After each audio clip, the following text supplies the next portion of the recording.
तर आज काय स्पेशल, आज स्पेशल आहे कोळंबी फ्राय।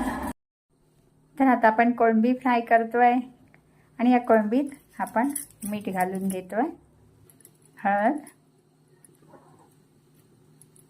आणि मसाला आणि माझा सगळ्यात आवडता आणि अतिशय महत्त्वाचा आणि आवश्यक घटक हिंग घालायचा आहे। कारण फ्राय केलेली कोळंबी ना आपण अगदी मनापासून खातो। आणि ही आलं लसूण पेस्ट ही जी पचनाला पण चांगली असते आणि चवीला पण उत्तम लागते।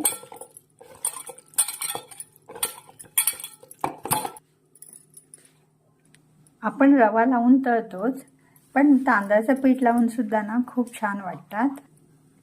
असं हे छान मिक्स करून घेतलेलं आहे।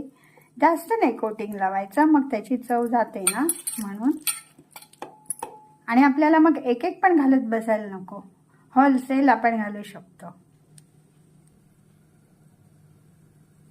तेल तापलेलं आहे आणि आता आपण ही ना एकदम सगळी घालायची आहे। एक एक घालत बसायला नको, घातल्यावर गॅस फुल ठेवायचा आहे। मग ती लगेच परतून घ्यायची आहे, म्हणजे त्याला सर्वत्र तेल छान लागतं।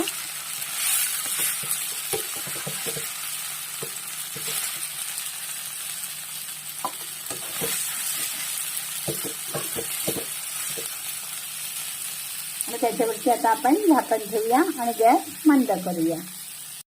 पाहूया आता कोळंबी फ्राय। ही कोळंबीची छोटी छोटी मुलं काय करतायत, हे अशी आहे। आणि आता मी ही छान परतून घेते। जरा तेलाचा वापर असतो आपला। आणि दुसरी गोष्ट, हे तांदळाचं पीठ ना, तांदळाचं पीठ लावल्यानंतर हे खूप छान वाटतं चवीसाठी। रवा चांगला वाटतो, पण रव्यापेक्षा तांदळाचं पीठ अजून छान वाटतं आणि हे छान कुरकुरीत होतात। तर अशा प्रकारे हे आपलं कोळंबी फ्राय तयार आहे। आणि ह्याला सजवण्यासाठी ही कोथिंबीर किती छान वाटतंय ना। खरं तर हे जेवेपर्यंत ना आपल्या पुढ्यात राहतच नाही, आपण चालीवरती येत जात खात राहतो।